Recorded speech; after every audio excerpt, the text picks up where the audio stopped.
Hi, it's Duncan, and today we will be reading Room on the Broom by Julia Donaldson and Axel Scheffler. Let's get started, shall we? It all begins. Okay, no, not that way. The witch had a cat and a hat that was black and long ginger hair in a braid down her back. How the cat purred and how the witch grinned as they sat on their broomstick and flew through the wind. But how the witch wailed and how the cat spat when the wind blew so wildly it blew off her hat. There's the cat and the witch on the broomstick, hat.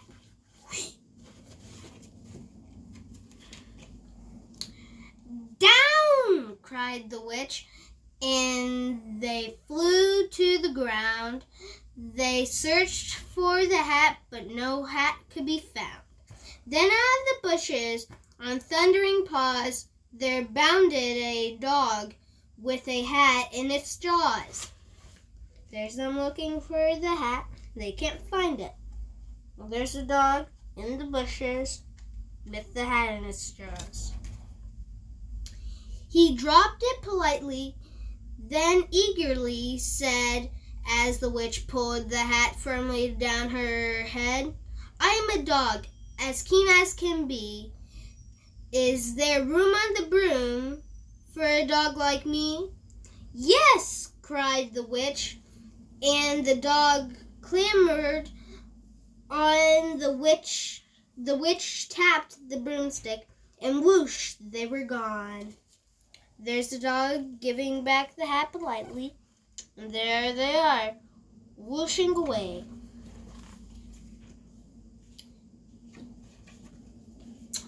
Over the fields and the forest they flew. The dog wagged his tail, and the stormy wind blew. The witch laughed out loud and held on to her hat, but away blew the bow from her braid just like that. There's them going through the stormy wind. Look, there's a little castle in the background. And there's her bow off of her braid on her back. "Down!" cried the witch, and they flew to the ground. They searched for the bow, but no bow could be found. Then out of a tree with a ear-splitting shriek, there flapped a green bird with the bow in her beak. She dropped it politely and bent her head low, then said, as the witch tied her braid in the bow, "I am a bird as green as can be. Is there room on the broom for a bird like me?" "Yes," cried the witch. So the bird fluttered on the witch on. The witch tapped the broomstick, and whoosh, they were gone. There's them looking for the bow. There's the green bird with the bow in her beak. And there she is, flying down to perch on the broomstick. Over the reeds and the rivers they flew. The bird shrieked with glee, and the stormy wind blew. They shot through the sky on the back of beyond. The witch clutched her bow and let go of her wand. "Down!" cried the witch, and they flew to the ground. They searched for the wand, but no wand could be found. There's them flying through the reeds. There she is, letting go of her wand. There's one going down to the pond, down to a swamp. Then all of a sudden, from out of the pond leaped a dripping wet frog with a dripping wet wand. He dropped it politely, then said with a croak as the witch dried the wand on the fold of her cloak, "I'm a frog, as clean as can be. Is there room on the broom for a frog like me?" "Yes," said the witch. So the frog bounded on. The witch tapped the broomstick, and whoosh, they were gone. Over the moors and the mountains they flew. The frog jumped for joy, and there's the frog, clean as can be, giving the wand back to the witch. There they are, whooshing away. The frog jumped for joy, and the broom snapped in two. Down fell the cat and the dog and the frog. Down they went tumbling into the bog. The witch's half broomstick flew into a cloud, and the witch heard a roar that was scary and loud. There's the animals falling down, and there's the witch on her half of the broomstick. That was scary and loud.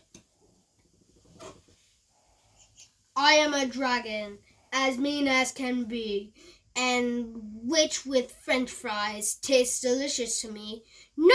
cried the witch, flying higher and higher. The dragon flew after her, breathing out fire. "Help!" cried the witch, flying down to the ground. She looked all around, but no help could be found. The dragon drew near with a glint in his eyes, and said, "Just this once, I'll have wit without fries." There's the dragon breathing out fire, chasing the witch. And there he is, wanting to eat her. But just he planned to begin to feast, from out of the ditch rose a horrible beast. It was tall, dark, and sticky, and feathered and furred. It had 4 frightening heads, and had wings like a bird. And its terrible voice, when it started to speak, has a howl and growl and croak and shriek. It dripped and it squelched as it strode from the ditch. And it said to the dragon, "Buzz off, that's my witch." The dragon drew back, and he started to shake. "I'm sorry," he sputtered. "I made a mistake. It's nice to have met you, but now I must fly." And he spread out his wings and off through the sky. Then, I forgot to show you one page. There's the terrible beast. There's him, scared of him. Then down flew the bird, and down jumped the frog, down climbed the cat, and phew, said the dog.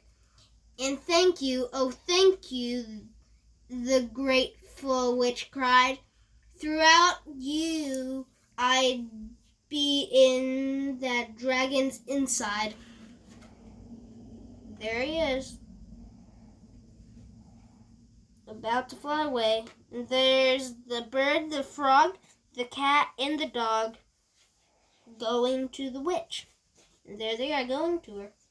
There's the dragon flying away. Then she filled up her cauldron and said with a grin, "Find something, everyone, throw something in." So the frog found a lily, the cat found a cone, also known as a pine cone. The bird found a twig, and the dog found a bone. They threw them all in, and the witch stirred them well, and while she was stirring, she muttered a spell. Yiggity, ziggity, zaggity, zoom! Then out rose. There's them finding their items, and there she is putting them in. And then there's her putting the spell. Then out rose a truly magnificent broom with seats for the witch and the cat and the dog, a nest for the bird, and a pool for the frog. Yes, cried the witch, and they all clambered on, and the witch tapped the broomstick, and whoosh, they were gone. There's the animals getting all excited, and then there's their truly magnificent broom.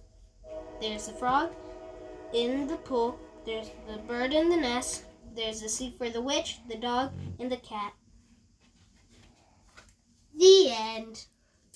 And that was Room on the Broom by Julia Donaldson and Axel Scheffler.